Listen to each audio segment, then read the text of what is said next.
Thank you for asking me about my favorite book. Actually, I want to talk to you about two of my favorite books. These are such favorites that I reread them every year. The first one is called A Life in the Woods, Walden, by Henry David Thoreau.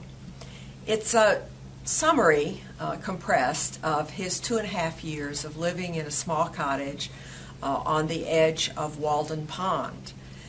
It was written and actually published in 1854. What I love about it and what it reminds me to do is to work at making life more simple. Thoreau lived very simply, cooked his own food from what he could find in the woods nearby, observed the seasons very carefully, and he reminds us to look for the small things in life. He reminds me to look for the small things in life and to find the beauty and the natural rhythm of the world.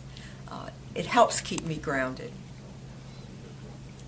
The other book that I like so much is a much more expansive one. It was written by Alexis de Tocqueville, a Frenchman who came to America in the 1830s.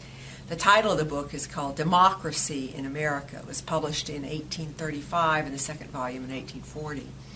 He came as a Frenchman to view the American experiment, and I think it's important for us to realize that our country really was an experiment in democracy and democratic government.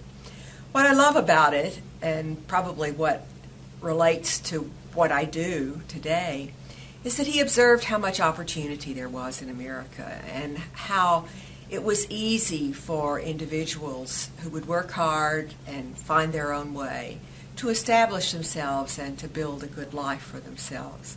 The other point that he makes that I think is very important is that it's possible in America for society to come together and have values and beliefs as a group of people, not necessarily associated with the state. In fact, groups of people come together, as we're seeing today, political parties, to choose who will be their president and what their state will actually look like.